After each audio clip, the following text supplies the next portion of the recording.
You are listening to the Running Channel podcast with me, Sarah Hartley, Rick in the corner, still pressing buttons, and the former park run world record holder, Mr. Andy Baddeley. I'm so sorry about your loss. Yeah, I'm very upset about this. I'm not. No, Sarah's very much looking forward to this episode because she gets to absolutely hammer me for 30 minutes about exactly what you've just said there, being the former record holder. Oh, it's brilliant. I've been waiting for this moment for so long, and we're going to get into it. And not only are we getting into it, we're also going to be speaking to the new Andy B. Mr. Andy B. the new and improved Andy B. Yeah, the better version of me.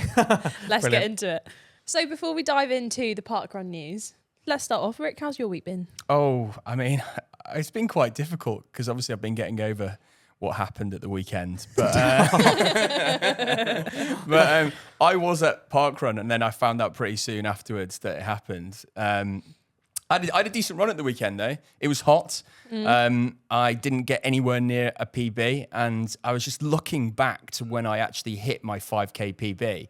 And it was actually in 2019. And I just had a moment. I was like, whoa, okay, I'm 4 years out of a 5K PB. Obviously, I've had some pretty drastic surgery in that time, new leg and all that. But just get the excuses in. I was just kind of thinking, I really, really want it back. How far away are you right now? I know it was hot and you weren't necessarily going all out at the weekend, but how close would you be to running as fast as you ever ran post this knee surgery, where they told you might not ever run again? Yeah, I'm 2 minutes 45 seconds. It's incredible to be that close. So I good. think. Yeah. So good. So genuinely, I know we make fun of each other on here, and I'm about to have the piss taken out of me for the next half an hour.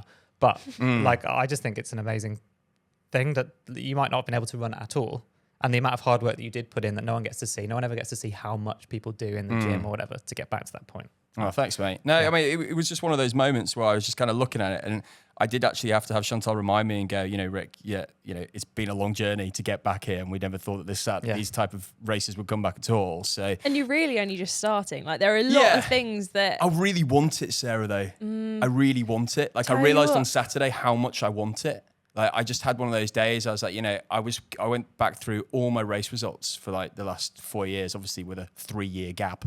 Yeah, and that probably didn't take very long then. It took about 10 seconds. Yeah. And then I just realised, I was like, I was looking at my times, like I really want to hammer into my times, and like a lot of like the stuff that we've been talking about the last couple of weeks. I was like, I really want to work on pace. I wasn't actually tired at the end on Saturday, but it was kind of the fastest I could go. So I thought, I've got to up something, but I don't know. You're probably mechanically a little bit limited. But before we go too far down that route, how did you get on, Sarah? How's your weekend been? Well, also talking about parkrun, this is just a parkrun themed episode.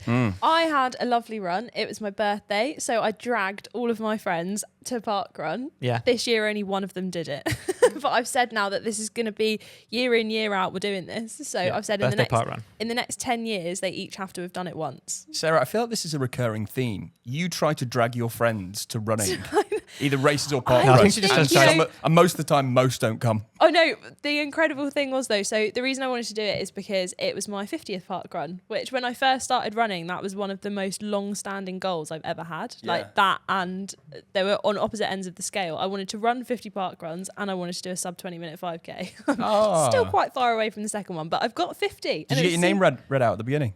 No, because we didn't. It was a total. It turned up too late. Didn't tell them before. Not organised enough. I know I wasn't organised enough. But one of my friends was so unorganised that his train was delayed, and so he was like, "I'm so sorry, I'm not going to be able to do it. I'll see you afterwards." But he entered the park at the opposite end to where the like finish bit of parkrun is. So he just joined in. He didn't go through the funnel or anything, but he just joined in with the parkrun and ran 2.5K to get back with a little rucksack on as well. And I was like, yes, get involved. But to Rick's point though, there's two consistent factors with your friends not wanting to come to these things. Yes. There is the fact that you're making them run. Yeah. But there's also Me. you. Yeah. So, I'll leave the listeners to draw the conclusion as to why they're so reluctant to come.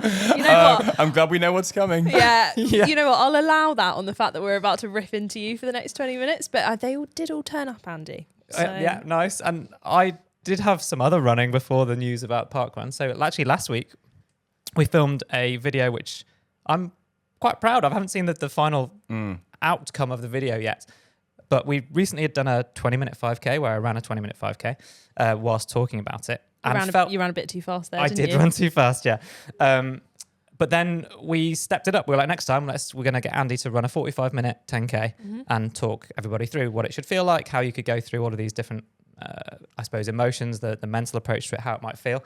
But then right at the last minute, we polled our lovely audience and asked them whether I should run 40 minutes or 45 minutes. Or I didn't ask for this to happen, but... Well, we wanted to know, we thought 1 40-minute 10K, that'd be quite funny to watch. And also 2, what's more relatable? What did the audience want to see? Now, I don't think they chose this option because necessarily loads of them were working towards this as a goal. I just think they wanted to see you suffer. Middle of the British summer, 40-minute 10K. They started at 11:30 a.m. Oh, it was brutal. They're going to... If that's what they wanted, that is what they're going to get. Yeah. So I started and the first 3 or 4K is fine. But then I'm getting redder and I was wearing a pink shirt. And by the end of it, my face matches my shirt. You did literally look like you were in a morph suit. Oh, my goodness. So, yeah, if you want to see me disintegrate and unravel mentally and physically on camera, then stay tuned for the sub 40-minute 10K. I do think we have a kind of a semi kind of evil audience starting from wanting to see. There was only one answer coming out of them. Yeah, thanks, everyone. But we love it. Keep it coming. Although, get off my Strava comments. So before we get onto parkrun, this has made my day. So last week, Sarah called me out and she'd even prepped for the podcast. She'd printed them out and surprised me with them that there were loads of comments on one of my activities where my kids had uploaded like a 3-second activity or whatever it was. And then this week, Sarah, you uploaded a very short activity, but it turns out it was legit, but people just didn't understand it. Yeah, I'm actually disappointed by this one because you would have had to turn your phone sideways. Yeah, I think that's your fault, Liz. Yeah, I think I did it wrong. But basically, I'm doing this 30-day challenge at the moment, and on my birthday, I didn't need to run. So I was like, oh, that's a shame. What can I do? So I decided to give Strava Art a go. I wasn't part of the challenge when we did Strava Art a few years ago. So I was like, great, I'm going to draw my age. And I drew a pretty good, considering I was in a big field where I had to basically run through really high It's pretty good, but it takes explaining. And I think once you have to explain something, you've lost it because you didn't think about the orientation of the map. I mean, you are a proponent of abandoning north, south, east and west, right? You think that up, down, left and right is more than sufficient? No, I don't. I just said that as a theory kind of makes sense. Well, you applied it to your Strava Art because your 25 is sideways. So you have to rotate your phone 90 degrees. Right. Everyone who's had a go at me in the Strava comments, just pop back to that activity, turn your phone sideways, and you will see a beautiful 2 that's connected to a lovely 5. It is pretty cool. I'm surprised you don't do port, starboard, bow and stern instead of, up, down, left and right. Well, I mean, why do we need that? We've got north, south, east and west and left, up, down and right. So left, up, down and right. Okay, right. Well, I'm braced for it now though. Let's go. So on Saturday, let's set the scene. Saturday, I didn't run parkrun. You guys both did. And then all of a sudden, I don't know, it's fairly late. It wasn't immediately after parkrun finished. It was in the afternoon. My phone just started going nuts, with people telling me that Andy Baddeley, an amazing Scottish runner, two-time Olympic finalist over 5K, had broken the record that I set in Bushy Park in 2012. So it stood for 11 years. I'd run 13:48 and he ran 13:45 up in Edinburgh. So yes, I didn't know how, this is one of those days I assumed would come at some point, and hadn't given it much thought other than the fact we talk about it amongst ourselves. And then everyone thought that I would desperately want to know that this had happened. And so everyone came out of the woodwork, friends and people who are in my phone book who just thought they'd want to throw that information at me. I got hundreds of messages saying, this happened. Never mind, mate. Who was the person who texted you've not heard from in the longest? Was there anyone from pre-20, from when you set it in 2012? Was it 2012 or 2013? 2012.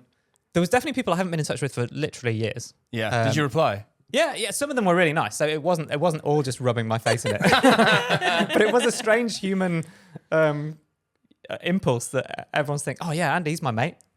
This has happened to him. He'll love knowing about this. Yeah. Let's all dive in on it. And people went, it was not just people texting you I was listening to the radio and on Virgin, they were just talking about it. Vassos on the radio. All of a sudden, him and Chris Evans just started talking about you, but instead of talking about the new Andy B, they were actually bigging you up. Here's the nice bit. They were bigging you up by saying, actually, what a skill it was that you did it back then with no carbon shoes, and also, which is what I was thinking on Saturday, and no pacemakers. New Andy B had 6 pacemakers, and you just basically got up and went for a run in the morning and smashed it out. And he was talking about how amazing it is that record stood for so long, considering the time that you did it, which I thought was lovely. Or that no one's... That is a nice thing for them to have said. I'll take that. Me and Sarah would like to partly. I did have those Andy. comments. I did have before partly, we partly. partly echo. I did have Andy Hobdell on the bike helping me out with the pacing. Yeah, So I had a bike. Yeah. Before we hear more about you and Bushy Park, you actually caught up with the new, improved Andy B. So should we hear from him? Yeah, it was great. I got a few minutes with him on a video call, so let's have a listen. Okay, so I'm speaking to Andy Baddeley, who's joining me from Stirling, having just run the Edinburgh Park Run this weekend, which is probably not the most glamorous thing on your athletics calendar. Nah, but I mean, it was a bit of a laugh, isn't it? I mean, it's an honour to speak with the previous parkrun world record holder. Now you're just rubbing it in. Nah. Yeah, it was just a bit of fun, isn't it? I'm sure it was when you did yours as well. Yeah, for me, it was like, it was sort of not redemption, but I wanted to let off some anger. It was straight after 2012. I got knocked out in the semi-finals in the 1500. But for you, I guess this is prep for World Championships this summer. You know what? It's actually not. I'm not going to take part in this year's World Champs. Okay. So yeah, to be honest, genuinely, one of my mates who I run with was like, "Oh, but you're not racing for like a couple months. Yeah. Like go and just do a parkrun and break the world record. Like you should manage it." And I was like, "Nah, like I'm really not that bothered." Like blah blah. And he was like, "Nah, bitch, come on. Like a few of the boys want to help out. Like it'll be good for the club, good for you. Like let's just go and do it. Like bit of fun, different clientele." Yeah. Because this whole thing, it's the most popular I've ever felt for the day. On Saturday, I got hundreds of WhatsApp messages. Oh, it's this weird thing where people think I'd really be desperate for them to inform me that this record that I've had for so long has gone, and it's gone to another Andy B. And funnily enough, you must have been. Well, I don't want to get you in any trouble, but what shoes were you wearing? Carbon shoes, New Balance shoes. Yeah. So I would have been running a New Balance shoes as well. Yeah. From, although I was in the old. I don't know, you're younger, but I was in the RC 1600, if you remember those. Yeah, so when I first started, it was the RC 1500 was like the race shoe. Yeah. And then they've moved to like sort of like, it's all like on carbon, hasn't it? It'd definitely be unrecognisable. But go back a step. It sounds like it was similar because I did it almost because I needed something to get my head back in the game after the Olympics had not ended how I wanted to. Yeah. Was there similar, like you said, you're not going to run the World Championships this summer. So it was a sort of similar motivation, almost like, well, I want to do something. I want to go hard and just get stuck in. So my next race planned is in September. So I was like, a few of the boys were just like, you need to do something between now and then. Yeah, talk me through the logistics. You said you had someone kind of coordinating it for you. Did you have a whole bunch of people that ran it with you? That were they pacing you, or like how did that work? Yeah, so there was like central. I think we must have had like, I don't know, maybe 6 or 7 guys come down. And the plan was just to like, if they could get me to 3K, then that would be great. Yeah. But the issue was the way out was with the wind behind. So that was the bit that I didn't need any help with. It was the way back that I was going to struggle with.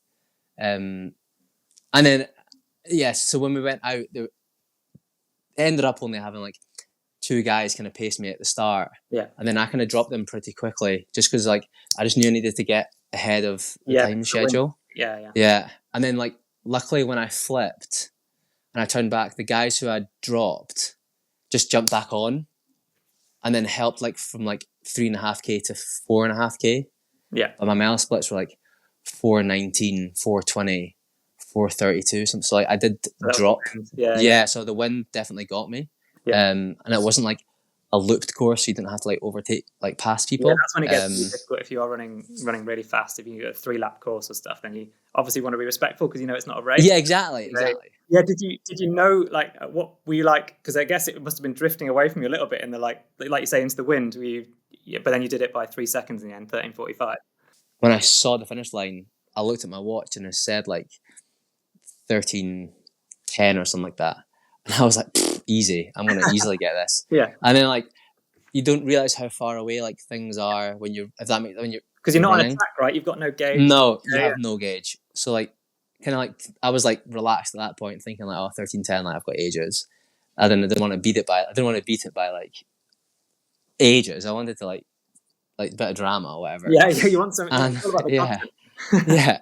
So then yeah, just sort of like the last, I saw like 10 seconds to go, I was like, oh, I need to kind of put my hammer down. It's like, yeah, I managed to get it. And I crossed the finish line, and like the ladies who were like leading the park run, who like were running the event, they were just also happy. And like, I didn't think they, like when they woke up that morning, they didn't think anything like that was going to happen. Yeah, because I guess you hadn't been in touch with them to tell them you were going to do it. Nah. And like when I got there, like everybody was so polite, and like everybody in like, so the lady came, I think Matthew Sutherland must have gone up to the lady and said, oh, one of the guys is going to try and break the record here today. So she came up to me and she was like, oh, I heard you're going to try and break the record. It's like 15:05 or something like that. Like, it's just going to be really difficult today, like in this wind. And I was like, oh, like, yeah. I was like, oh, we'll see what happens. Like, hopefully I can do it. Like, and then like, so when she said like about at the start, about like how to run the race and what way to go, and she kind of said, oh, there's a guy trying to run the record, like the whole crowd, like everybody who was running it was just like, good luck, like go on, like go for it, like hopefully you get it. And after it, everybody came up to me, I waited for everybody to finish, and everybody came up to me and was like, did you get it? I'm like, yeah. It's like, it was just a cool like event. It kind of reminded me of like sort of a league cross country match, if that makes sense. Like it was fun, something that you probably don't get that much anymore. Like the big race and stuff, there's an atmosphere and people are excited, but it's totally different, right? Like, I don't know how you describe it, but sort of supportive, because those people that would have been there don't necessarily know about high-end track and field, but they understand what it takes to go and run that course, 5K. And this has been my experience. Like, you've run 13:06, you've been 2 Olympic 5K finals. But I don't know, I'm not putting words into your mouth. When I had that experience at parkrun, it was almost more welcoming. Like more kind of, they were more excited about that than about any of the other stuff I'd done. Yeah, I know exactly what you're saying. It was just, it's just a different sort of like running atmosphere there. It's not elite, but at the same time, there are like people who want to run fast. Like everybody's got their own sort of challenges and what they want to achieve, and it's kind of cool because like everybody's achieving in athletics, track and field. I feel like the only person who wins is the winner. Yeah. Whereas at the parkrun, I kind of felt like when I was watching it, like everybody that was crossing the line was like achieving a goal, or even if they missed a goal, whatever. But like there was people at the back who were like still winning, if that makes sense. Yeah. It was cool.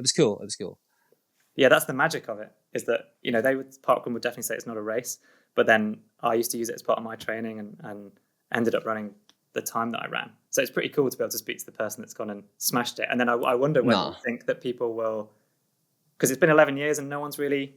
Yeah. I was always thinking it wasn't necessarily because I'd run so fast. It was more because it would take someone like yourself to take it pretty seriously and have a good go at it. So I wonder whether you might, like, it stood for 11 years, whether now all of a sudden people. No, it might become. Yeah, I know. I mean, to be honest, like, part of me like worries that like, because obviously there's been a lot of like, I mean, I've had a lot of messages and there's been a lot of stuff, stigma on social media, stuff like that about parkrun and whatnot. And I don't know. I don't know if I want it to become like.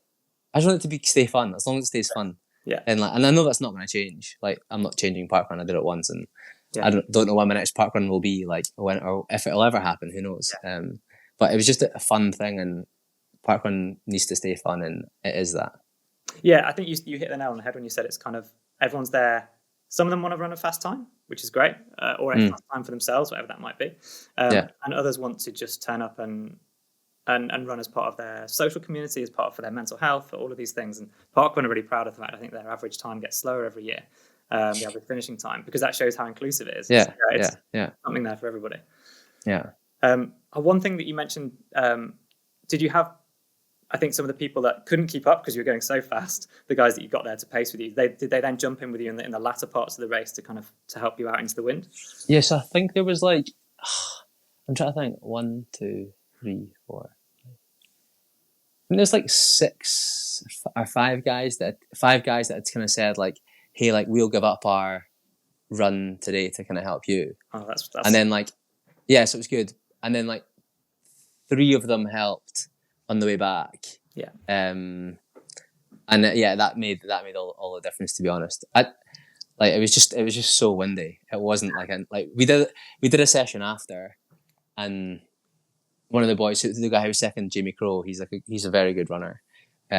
He was like, we're doing the session and like out and back on the same bit, and I was like, oh my god, it's so windy. Like he's like, yeah, that's all what we had to deal with whilst you had your little bubble to run around, like kind of taking them out. And I was like, no, it was only for like a really brief period that I had the boys help me out. Well, he was like, no. Just that little you've mentioned it really casually there, but that's going to blow people's mind who are listening. That you've just run 13:45 for parkrun, broken the world record, and then that's like the first part of your workout for the day. Yeah, well, it's not.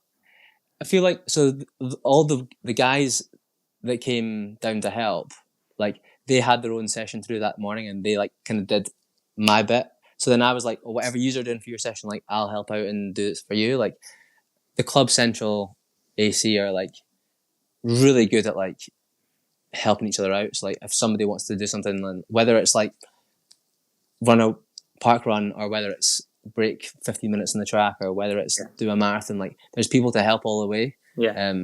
So yeah, after we did it, I just kind of helped out the boys for their workout, and it was just a good day with the boys. It was a memorable one. Awesome. Well, that's a nice place to finish, I reckon. So yeah, thank you very much for coming on the Running Channel podcast. I'm really excited to see you step up to 10k and then to the marathon next year. So everyone's wishing you loads of luck, I guess, for Paris 2024. That's the goal. Thank you. Yeah, that's the goal. Okay, well, we'll keep everyone that's listening posted on the running channels to how you get on. But thanks very much. Thanks so much, Andy. Cheers. What a guy. Yeah. Andy. No, Come it on, wasn't mate. that. You had it for a long time. You've got to let some things go. What I was thinking was more, it feels like that moment in the Oscars where they turn to the people who haven't won and they're sort of slowly clapping through through gritted teeth. But no, what's annoying was I wanted to hate him for it. and then speaking to him, like, it was just really lovely. And he had some really lovely thoughts about parkrun, which were exactly matched by mine, which is we have this really different experience of running if you have run at the level that he's running at. So he's like, don't forget, 2 Olympic finals, 13:06, like he was 6th and 11th in the Olympics. So for him right now, this wasn't like a massive big deal. Like you can sort of hear that it was more of a thing that his friends wanted him to do because they would understand. And hopefully in the future he'll get to see what a cool thing it is that he'll get to talk about. But it's probably like a weird thing that people would be fixated on this when, as an elite, your mind is purely focused on, I suppose, medals, championships, and times on the track. And now for him on the road. Anyway, just hearing him talk about it made me reminisce and feel really happy about it. Like, yeah. I'd love to have hung on to it. But you can always be the longest ever record holder of parkrun. Well, unless he holds it for longer than I did. Yeah, no one's going to hold it for that long again. I do Very think, unlikely. Really? I think it's going to chop and change now. I do think it's pretty likely that people might see that and it's become a bit more of a cult thing to talk about. And let's be honest, remembering that parkrun's not a race, so it's for everyone's going there for their own goals to try and achieve whatever it is they want. You're racing yourself. Yeah, well, some people are. Some people just want to turn up and enjoy it. But he, in doing that, might well have almost laid down the gauntlet for other top runners. Yeah, everyone else is like, it stood for a long time. I'm not gonna. Whereas now, and his description of Edinburgh sounds like it's out and back, and if the wind's in the wrong direction, which he said it was, then like it really affects you. Whereas I think if you could choose a faster course, like I've never heard Edinburgh mentioned as one of the fast parkrun courses. No.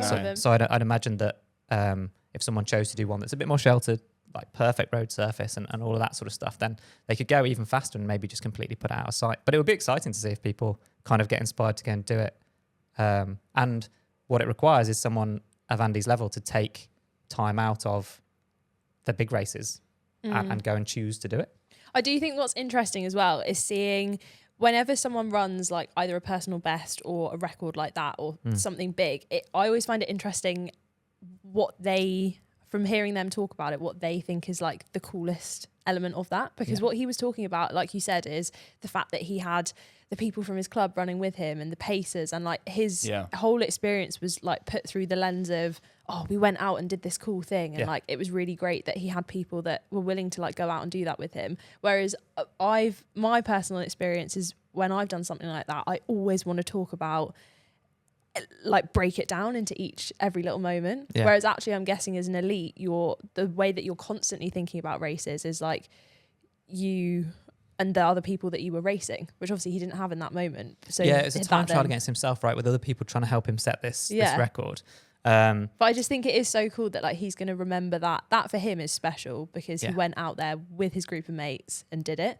Whereas I think for a lot of people, and that actually is my best parkrun experiences are always when you go out with friends. It's not necessarily time doesn't matter. It's just you go out, have great conversations, and then get that. And then actually sometimes when you run really fast, it's not that fun because all you can remember is like, I hurt for a really long time and then I finished. Yeah, I used to love being in an amazing training group of guys where we felt like we were operating like clockwork almost. Everyone knew their place. You'd slot in and out. It was a bit like the team pursuit on the cycling where we would take a lap each on the track, for example. And I think that's what you could hear in Andy's voice when he was describing the kind of operation that his mates had put in place for him. Yeah, and the fact that they came back in to help as well, it's so cool. They helped him to basically execute this thing. And then the bonkers bit, which we sort of glossed over a little bit, he went and did a session afterwards. He helped them do a workout after it because they'd kind of sacrificed their workout to help him.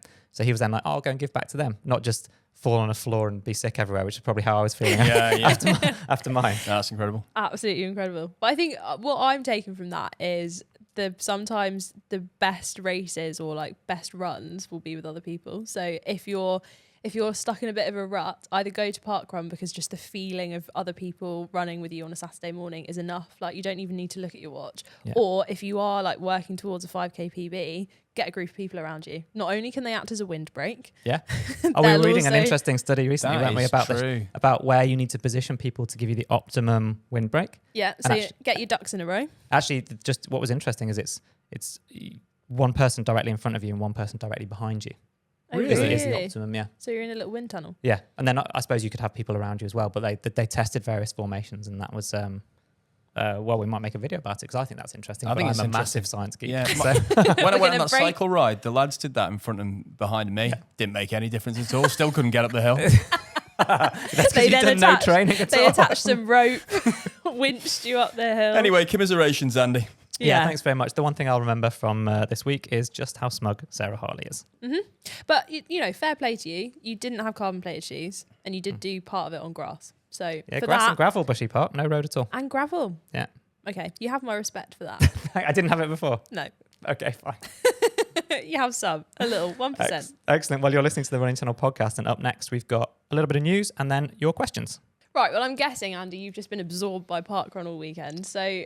Yeah, but no other news will have entered your sphere. Well, there's a massive benefit to me not really being on social media because otherwise I'd have been being tagged and commented on in all sorts of... I imagine that's how it works, right? Yeah, that's how it works. You actually are on social media, though. We're quite close at the moment. Oh, wait. So anyone listening to the Running Channel podcast, get involved at Run Badders on Instagram. We're trying to get him to 5,000 on Instagram. Thank you very much. Don't listen to him. Actually, I tell you what. So we get... No, we get a fair few thousand people listening to this every week. And I would like to up the stakes since you boys are so faffy about Instagram followers. Whoever gets to 5,000 followers first doesn't have to record an entire Running Channel podcast within an ice bath. So oh my goodness. I'm all in. You will be all in if you don't get to 5,000 first. So, Andy, if you hit 5,000 Instagram followers first, you'll be sat in your lovely chair. And Rick has to do it in an ice bath. And Rick would have to be in a wheelie bin for the entire record in an ice bath. Okay, well, you heard it here first. So if you go and follow either at Rick Kelsey or at Run Badders on Instagram, or both of us, then we can see who gets to 5,000 first, and then therefore the loser will be recording at least 30 minutes. They take us a bit longer than that. Yeah. Sat in an ice bath. But you know what? Hold off, because it's really hot in the UK at the moment, so that would actually be less of a forfeit. So let's wait till like November, December when it's really cold. Yeah, hopefully we've forgotten by then. No, I'll keep a record. The people listening could fundamentally change this in a week. We could all of a sudden have to do it. So right, but your news story, Sarah, what's going on? Yeah, right. So parkrun aside, an incredible run happened this weekend. Western States 100. Yes. Absolutely phenomenal ultra marathon. Every year it captures many people's attentions. You can watch it live stream on YouTube as well. Absolutely incredible. And this year, 2 people smashed it out of the park. Well done to every single person that finished. They have quite an extreme cutoff. So actually watching it's a hardcore race. The last person come in and like beat that cutoff was just as emotional as watching the finishes. But Courtney Dauwalter, incredible ultra runner. If she's not on your radar, go and check her out because she is absolutely amazing. She took 80 minutes off the course record and finished Western States 100 in 15 hours, 29 minutes and 30 seconds. incredible. Mind blowing. It's hot as well, right? Yeah, really hot. There's even, you have to do a boat crossing, which A I boat just think crossing? is so fun. To take you from one part of the course to another. Yeah, you like cross this little river. So if you miss the boat, it really screws Well, I your assume time. they have individual boats for people, do they, to take them I off? don't know if they have multiple boats, but there's usually like, because it's 100 miles, you usually get gaps. So, Oh my but it gosh. might be, yeah, like if you're neck and neck with someone, That's whoever nuts, isn't reaches the river first will It's get not to go. running, it's a safari. And then Tom Evans, British runner, he came home in 14 hours, 40 minutes and 22 seconds, which is the 4th fastest ever that someone's completed that Yeah, course. so he was the overall men's winner. Yeah, overall men's winner. Absolutely incredible. He's like come back from injury and has had an absolutely phenomenal year so far. Yeah. And I just want to say, if this race doesn't sound hard enough, 18,000 feet up and then 23,000 feet descent. Oh, so it's net downhill. That Sarah's got- been that baffled by got- that. I tell you what, that got a little chuckle from our videographer off screen. So we'll leave that in for you, Andy. That's true though, right? And then we'll I'm sign not saying you- that makes it easier, but, You but know if you're what? overall to just look at the net figure. We'll then- sign you up next year and then you can give your verdict. you A are nervous listening. You are listening to the Running Channel podcast. Up next, questions, Rick. Okay, so as this is a bit of a special episode, we just thought we'd pick the best question of the week. And it comes from Phil, but we don't know where he's from. And Rick is very cross about this. Quick, Phil, tell us where you're from. Phil says, fast runners usually have a heel kick that virtually goes to their backsides, while most recreational runners just do whatever we do. So what benefit does a heel kick bring? And would they apply to medium and slow runners? Is this part of running form something that we should be thinking about? Or does it only matter for fast runners? Andy, did you have a heel kick? I had quite an unusual running style with a very low knee lift, and not a very high heel flick. So I'd run with other runners of a similar level. We'd go out and run through the mud on a Sunday, and their whole back up to their shoulder blades and back of their head would be covered with mud that they'd flicked up with their heels. Wow. And the back of my legs and the back of my You could shorts. you could and- go and to a dinner t-shirt. party. Yeah, I'd be relatively clean. It was like a running joke. But where this comes from is that generating that amount of power to have a stride length of probably over 2 meters or around about 2 meters. Like if anyone looks at their stats from their watch, their stride length for most people is going to be a lot shorter than that, unless they're absolutely hammering it. Then to generate that kind of power, the foot contacts with the track and then, or with the road, and then the kind of almost like if you imagine it as your follow through, your legs follow through behind you and come up behind you. It's called rear side mechanics. Okay. So it's something that a lot of sprinters would work on. But the answer as to whether it's worth trying to adopt it is no. I think that you optimize your own mechanics for your own body and your own pace. So Michael Johnson had a really unusual upright running style. He set world records. I ran really unusually for a lot of people in terms of that low knee lift and not a very high heel flick, but still ran quite fast. And I was just looking to optimize within that small range for me. So that meant doing running drills and working on faster foot contacts and a better knee drive and all of those things. But actually having that big follow through where you really kick your bum, like it has a place in those elite, really fast runners, like watching Usain Bolt run or Joshua Cheptegei or the guys that hold world records. But for most people, it's just more likely to cause trouble. Yeah, if it you try feels messing with forced. If I try and do it, it feels forced. Sarah, do you heel kick? I don't really. I'm kind of similar to Andy. I don't have I look just like a straight line when I run. But I also think that this is one of the things where if you look at like Tom Cruise running in a film or like James Bond, they will always have a heel flick because they're always like, what's the most dramatic way we could run? Well, funnily enough, I think that's what differentiates someone like Tom Cruise running in the movies. His is all at the front. So it's like on my front side mechanics, which is probably less efficient. So I could have this the wrong way around, and we'll have some biomechanists writing in. But like he's all that's driving those knees and arms in front of him. Yeah. I don't actually think he drives very hard behind him. So he's probably got more wasted energy. That's gonna be what I'm gonna hazard a guess at. I tell you what, if you want us to do an episode of like Tom Cruise versus Daniel Craig, who would actually run faster if they were head to head in a film, we can do that. There's loads of cool stuff like that. Like Rocky, there's a really famous Rocky montage where he runs through the streets of Philadelphia before one of his fights. I forget which Rocky movie it's in. But then I'm pretty sure that if you took every landmark that he runs past in that montage, you'd have to run about 32 miles. Oh, really? Which obviously he didn't do before a fight. so that maybe we should go and recreate that. That was sent in to us by someone who I can't claim That's that knowledge brilliant. myself. That is so good. And the answer, Sarah, by the way, is Daniel Craig. You know why? Why? Because he's from the Wirral. Yes, he's from the Wirral, the Paradise Peninsula. And I think that's a good note to end the podcast on. Greatest place in the world. At RunBadders on Instagram. At Rick Kelsey on Instagram. And please email in podcast@therunningchannel.com with any questions or just to give these guys I don't want to do an ice stuff bath. to put them back in their place. I really don't want to do an ice bath. And we will see you next time. Goodbye.